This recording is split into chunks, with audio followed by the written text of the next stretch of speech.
ನಮಸ್ಕಾರ ಸ್ನೇಹಿತರೆ, ವಿಕ್ರಾಂತ್ ಕುಕಿಂಗ್ ಚಾನೆಲ್ಗೆ ಸ್ವಾಗತ. ಇವತ್ತಿನ ವಿಡಿಯೋದಲ್ಲಿ ಮನೆಯಲ್ಲಿ ಪಾನಿಪುರಿ ಮಾಡುವ ಪುರಿಯನ್ನು ಕ್ರಿಸ್ಪಿಯಾಗಿ ಈಸಿಯಾಗಿ ಹೇಗೆ ಮಾಡೋದಂತ ನೋಡ್ಕೊಳ್ಳೋಣ. ರೆಸಿಪಿ ಸ್ಟಾರ್ಟ್ ಮಾಡೋಕ್ಕಿಂತ ಮುಂಚೆ ಯಾರೆಲ್ಲ ನನ್ನ ಚಾನೆಲ್ನ ಸಬ್ಸ್ಕ್ರೈಬ್ ಮಾಡ್ಕೊಂಡಿಲ್ಲ ಪ್ಲೀಸ್ ಸಬ್ಸ್ಕ್ರೈಬ್ ಮಾಡ್ಕೊಳ್ಳಿ. ಹಾಗೆ ಲೈಕ್, ಶೇರ್, ಕಮೆಂಟ್ ಮಾಡಿ ಹೀಗೆ ಸಪೋರ್ಟ್ ಮಾಡ್ತಾ ಇರಿ. ಇದರ ಜೊತೆಗೆ ನಾನು ಸ್ಟಫಿಂಗ್ ಹಾಗೆ ಪಾನಿಯನ್ನು ಕೂಡ ಹೇಗೆ ಮಾಡೋದಂತ ತೋರಿಸ್ಕೊಡ್ತಾ ಇದ್ದೀನಿ. ಇವಾಗ ರೆಸಿಪಿ ಸ್ಟಾರ್ಟ್ ಮಾಡೋಣ. ಮೊದಲಿಗೆ ನಾನಿಲ್ಲಿ ಅರ್ಧ ಕಪ್ನಷ್ಟು ಚಿರೋಟಿ ರವೆಯನ್ನು ತಗೊಂಡಿದ್ದೀನಿ, 1 ಟೇಬಲ್ ಸ್ಪೂನಷ್ಟು ಗೋಧಿ ಹಿಟ್ಟನ್ನು ತಗೊಂಡಿದ್ದೀನಿ, ಹಾಗೆ 1/4 ಚಮಚದಷ್ಟು ಉಪ್ಪು ಹಾಗೆ ಚಿಟಿಕೆಯಷ್ಟು ಸೋಡಾವನ್ನು ಹಾಕ್ಕೊಂಡಿದ್ದೀನಿ. ಇದನ್ನು ಚೆನ್ನಾಗಿ ಮಿಕ್ಸ್ ಮಾಡಿಕೊಂಡು ನಾವು ಸಾಫ್ಟಾಗಿ ಹಿಟ್ಟನ್ನು ಕಲಿಸ್ಕೋಬೇಕು. ಯಾಕೆ ಅಂದರೆ ನಾವಿದನ್ನು 15ರಿಂದ 20 ನಿಮಿಷ ನೆನೆಯೋಕೆ ಬಿಡಬೇಕಾಗತ್ತೆ. ಹಾಗಾಗಿ ಸಾಫ್ಟಾಗಿ ಕಲಿಸ್ಕೊಂಡ್ರೆ ರವೆ ಇರುತ್ತಲ್ಲ, ಆದ್ದರಿಂದ ಅದು ಇನ್ನೂ ಗಟ್ಟಿಯಾಗಿ ಆಗತ್ತೆ. ಇಲ್ಲಿ ನೋಡ್ತಾ ಇರ್ಬೋದು ಯಾವ ಹದದಲ್ಲಿ ನಾನು ಕಲಿಸ್ಕೊಂಡಿದ್ದೀನಿ ಅಂತ. ಈ ಹದದಲ್ಲಿ ಕಲಿಸ್ಕೊಂಡ್ರೆ ಆಯಿತು. ಇವಾಗ ಇದನ್ನು ಒಂದ್ಸಲ ಚೆನ್ನಾಗಿ ನಾದ್ಕೊಂಡು 15ರಿಂದ 20 ನಿಮಿಷ ನಾನು ಇದನ್ನು ಒಂದು ಪಾತ್ರೆಯನ್ನು ಮುಚ್ಚಿ ಬಿಡ್ತಾ ಇದ್ದೀನಿ.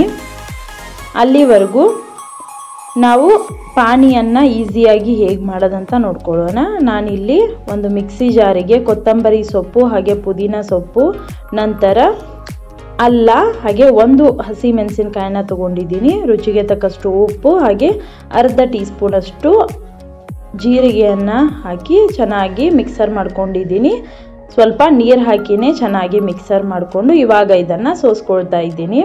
ನಂತರ ಇದಕ್ಕೆ 1 ಲಿಂಬೆ ಹಣ್ಣಿನ ಗಾತ್ರದಷ್ಟು ಹುಣಸೆ ಹಣ್ಣನ್ನು ನೆನೆಸಿ ಅದನ್ನು ಕೂಡ ನೀರನ್ನು ಹಾಕೋತಾ ಇದ್ದೀನಿ. ಇವಾಗ ಮೇಲಿನ ಎಕ್ಸ್ಟ್ರಾಸ್ ಎಲ್ಲ ತೆಗಿತಾ ಇದ್ದೀನಿ. ನಂತರ ಇವಾಗ ಇದಕ್ಕೆ ಒಂದು ಅರ್ಧ ಲೀಟ್ರ್ನಷ್ಟು ನೀರನ್ನು ಹಾಕಿ ಒಂದು ಸ್ವಲ್ಪ ಬೆಲ್ಲ ಹಾಗೆ ಚಾಟ್ ಮಸಾಲವನ್ನು ಹಾಕ್ಕೊಂಡು ಮಿಕ್ಸ್ ಮಾಡ್ಕೊಳ್ತಾ ಇದ್ದೀನಿ. ಉಪ್ಪು ನೋಡಿ ನೀವು ಹಾಕ್ಕೊಳ್ಬೋದು. ನಂತರ ಇದಕ್ಕೆ ನೀವು ಮೆಣಸಿನಕಾಯನ್ನು ಕೂಡ ನಿಮಗೆ ಖಾರಕ್ಕೆ ತಕ್ಕನಾಗೆ ತಗೋಬಹುದು. ಇವಾಗ ಪಾನಿ ರೆಡಿಯಾಗಿದೆ.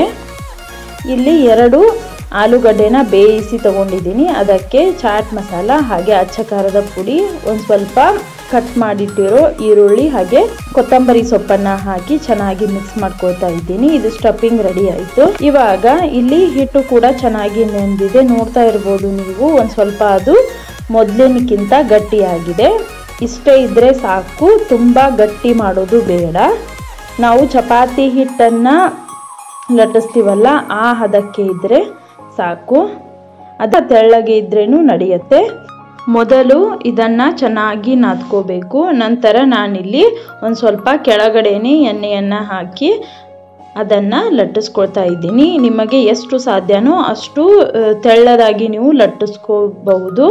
ಚಪಾತಿಗಿಂತನೂ ತೆಳ್ಳದಾಗಿ ನೀವು ಲಟ್ಟಿಸ್ಕೋಬೇಕು. ಅಂದಾಗ ಮಾತ್ರ ಪುರಿ ಚೆನ್ನಾಗಿ ಉಬ್ಬಿ ಬರುತ್ತೆ ಹಾಗೆ ಕ್ರಿಸ್ಪಿಯಾಗಿ ಆಗತ್ತೆ. ಇವಾಗ ಒಂದು ರೌಂಡ್ ಶೇಪ್ ಇರೋ ಕಂಟೈನರನ್ನು ತಗೊಂಡು ನಾನಿಲ್ಲಿ ಹೀಗೆ ಪಾನಿಪುರಿ ಶೇಪನ್ನು ಮಾಡ್ಕೊಳ್ತಾ ಇದ್ದೀನಿ. ಇವಾಗ ಇದನ್ನು ಮಾಡ್ಕೊಂಡಿದ್ದು ಆಗಿದೆ. ಎಕ್ಸ್ಟ್ರಾ ಹಿಟ್ಟನ್ನು ತೆಗೆದಿಟ್ಕೊಳ್ತಾ ಇದ್ದೀನಿ. ಅದನ್ನು ನಾವು ಮತ್ತೆ ಇನ್ನೊಮ್ಮೆ ಲಟ್ಟಿಸ್ಕೊಂಡು ಮಾಡ್ಕೋಬಹುದು. ಇವಾಗ ಎಣ್ಣೆಯನ್ನು ಇಲ್ಲಿ ಕಾಯಕ್ಕೆ ಇಟ್ಟಿದ್ದೀನಿ. ಮೊದಲು ನಾನಿದನ್ನು ಒಂದು ಪ್ಲೇಟ್ನಲ್ಲಿ ತೆಗೆದಿಟ್ಕೊಳ್ತಾ ಇದ್ದೀನಿ. ಇಲ್ಲಿ ನೋಡ್ತಾ ಇರ್ಬೋದು ಎಷ್ಟು ತೆಳ್ಳಗೆ ಇದು ಬಂದಿದೆ ಅಂತ. ಹಾಗೆ ಇದನ್ನು ಒಂದು ಪ್ಲೇಟಿಗೆ ಹಾಕ್ಕೊಂಡು ತೆಗೆದಿಟ್ಕೊಳ್ತಾ ಇದ್ದೀನಿ. ಲಟ್ಟಿಸಿ ತುಂಬ ಹೊತ್ತು ಬಿಡೋದು ಬೇಡ. ಲಟ್ಟಿಸಿದ ತಕ್ಷಣ ನೀವು ಕರೆದ್ರೆ ಅದು ಕ್ರಿಸ್ಪಿಯಾಗಿ ಹಾಗೆ ಉಬ್ಬಿ ಬರುತ್ತೆ. ಇವಾಗ ಇಲ್ಲಿ ಎಣ್ಣೆಯನ್ನು ಕಾಯಕ್ಕೆ ಇಟ್ಟಿದ್ನಲ್ಲ ಅದು ಚೆನ್ನಾಗಿ ಕಾದಿದೆ. ಫ್ಲೇಮನ್ನು ಹೈಯಲ್ಲಿ ಇಟ್ಕೊಂಡು ನಾವು ಮಾಡಿಟ್ಟಿರೋ ಪುರಿಯನ್ನು ಹಾಕೋಬೇಕು.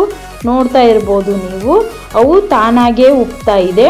ಉಬ್ಲಿಲ್ಲ ಅಂದರೆ ನೀವು ಚಮಚದ ಸಹಾಯದಿಂದ ಕಂಟಿನ್ಯೂಸ್ ಆಗಿ ಅದ್ರ ಮೇಲೆ ಎಣ್ಣೆಯನ್ನು ಹಾಕ್ಕೊಳ್ಬಹುದು. ಇವಾಗ 2 ಕಡೆ ನಾವು ಚೆನ್ನಾಗಿ ಕಲರ್ ಬರೋವರೆಗೂ, ಡಾರ್ಕ್ ಕಲರ್ ಬರೋವರೆಗೂ ಫ್ರೈ ಮಾಡ್ಕೋಬೇಕು. ಇಲ್ಲಿ ನೋಡ್ತಾ ಇರ್ಬೋದು ಕಲರ್ ಚೆನ್ನಾಗಿ ಬಂದಿದೆ. ಇವಾಗ ನಾನು ಇದನ್ನು ತೆಗೆದಿಟ್ಕೊಂಡ್ಬಿಡ್ತಾ ಇದ್ದೀನಿ. ನೋಡ್ತಾ ಇರ್ಬೋದು ನೀವು ಎಷ್ಟು ಚೆನ್ನಾಗಿ ಪುರಿ ಬಂದಿದೆ ಅಂತ. ಇಲ್ಲಿ ನೀವು ಜಾಸ್ತಿ ಹೊತ್ತು ಇದನ್ನು ಎಣ್ಣೆಯಲ್ಲೇ ಬಿಡೋದು ಬೇಡ, ಯಾಕೆಂದರೆ ಅದು ಆರಿದ ಹಾಗೆ ಮತ್ತೆ ಮೆತ್ತಗಾಗುತ್ತೆ. ಹಾಗಾಗಿ ಟಿಶ್ಯೂ ಪೇಪರ್ನಿಂದ ತೆಗೆದು ಬೇರೆ ಕಡೆ ನೀವು ಹಾಕ್ಕೊಳ್ಬೋದು. ನೋಡ್ತಾ ಇರ್ಬೋದು ಎಷ್ಟು ಚೆನ್ನಾಗಿ ಬಂದಿದೆ ಅಂತ. ಪೂರಿ ಸೌಂಡ್ ಕೂಡ ನಾನಿಲ್ಲಿ ನಿಮಗೆ ತೋರಿಸ್ತಾ ಇದ್ದೀನಿ, ಅದರ ಮೇಲೇ ಗೊತ್ತಾಗುತ್ತೆ ಎಷ್ಟು ಕ್ರಿಸ್ಪಿಯಾಗಿ ಬಂದಿದೆ ಅಂತ. ಇವಾಗ ಅದನ್ನು ಸರ್ವ್ ಮಾಡ್ತಾ ಇದ್ದೀನಿ. ಸಿಗೋಣ ಮುಂದಿನ ವಿಡಿಯೋದಲ್ಲಿ. ಬಾಯ್.